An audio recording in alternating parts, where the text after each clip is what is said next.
U.S. President Joe Biden has a problem. So what's top of mind for you right now ahead of the election? Rising cost of living. When I go to the supermarkets, I scream. People struggle to pay their rent. Bolstered by low unemployment and slowing inflation, the president's signature policies are attracting more jobs and private sector commitments. But those investments aren't necessarily translating into how voters feel about the economy, perhaps the biggest issue in November's election. My economic plan is bringing supply chains home. We build American, we buy American, and we are American. A vote for Trump is a vote to keep those manufacturing jobs in America and add a lot of jobs. Both Biden and former President Donald Trump are preaching the gospel of an American manufacturing renaissance. That matters in the crucial swing state of Pennsylvania.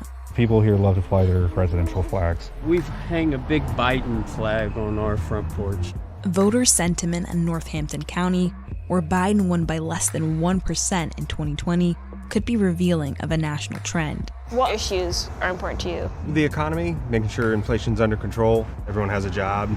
Obviously, the economy's doing great, but not everybody feels like they're doing well.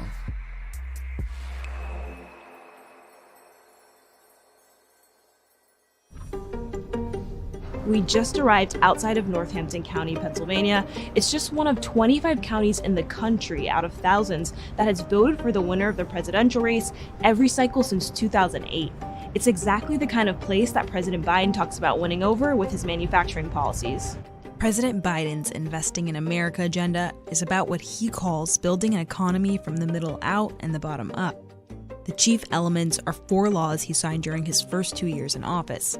The Infrastructure and Jobs Act that's spurring road and bridge building, the CHIPS and Science Act, which subsidizes manufacturing of microchips inside the US, the Inflation Reduction Act, financing clean energy projects, and the American Rescue Plan, which provided cities with post-pandemic emergency stimulus.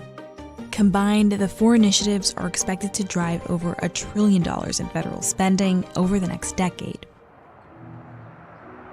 West Broad Street is one of the busiest streets in Bethlehem, the largest city in Northampton County. The city was able to secure almost $10 million to upgrade the road from the Bipartisan Infrastructure Act. They'll be adding crosswalks and bike lanes. This is Mayor Reynolds. He was elected in 2021 and says the city has been trying to make this road safer for years. To be able to find $10 million in the city, that would have taken us 15 or 20 years without the infrastructure bill. It is just going to completely change this corridor as far as our small businesses are concerned, as far as the opportunities for vibrancy, as far as the safety of bicyclists and walkers. And it's not just roads. Our brand new TSA checkpoint. The Lehigh Valley International Airport received more than $40 million in federal funds for expansion. That's just a small part of an estimated $4 billion in benefits the state received from Biden's policies. Although it sounds like a lot, it pales in comparison to the $62 billion that went to New York. Some states like Texas and Arizona received even more. When government invests in infrastructure, whether that's roads or bridges or airports, it allows the private sector to continue to invest and to grow and create jobs. Are you happy with the amount of investment Pennsylvania has gotten from all the bills that passed in that Congress? Very happy, but we're always looking for more. Do you worry that voters won't see the impact that you're talking about in the long term? I think people are seeing it little by little. People really won't have a full picture of these investments and the benefit to communities and families until there's advertising. And that's what campaigns are for. The promise of Bidenomics to cities like Bethlehem is a return to a time when America's industrial growth rivaled its competitors. Bethlehem Steel once reigned as the world's second largest steelmaker until its closure in the 2000s. Former mayor turned CEO, Don Cunningham, helped engineer a recovery. I came from a steelworker family, and my message was the steel's going to go away and we're going to have to reinvent ourselves. Even though I was young, it gave me credibility. Bethlehem Steel plants built the structural steel for the skyscrapers in New York. Golden Gate Bridge, the bridges of Manhattan. In the early 80s, when the American steel crisis hit, where imported steel started to come into the United States, you lost jobs in American steel. In western Pennsylvania, Pittsburgh, for example, it all hit like a tsunami. The Bethlehem plant stayed, and you had about a 15-year decline. So there was a reality in the 90s that eventually the day might come that there was no Bethlehem steel. We were going to have to evolve, and there was going to have to be life after steel if we wanted our kids to have a future here.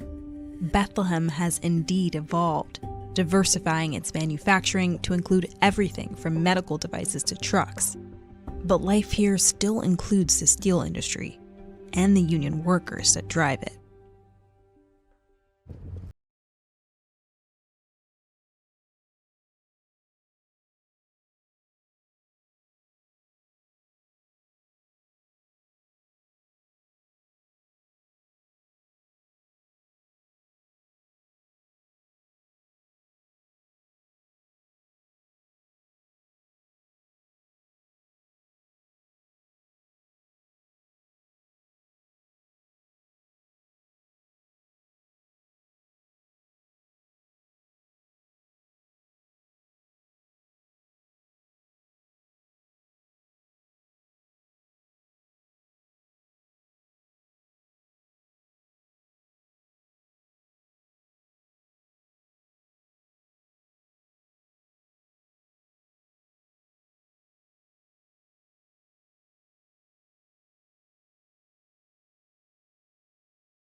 At all, while only 46% said it had some or significant impact.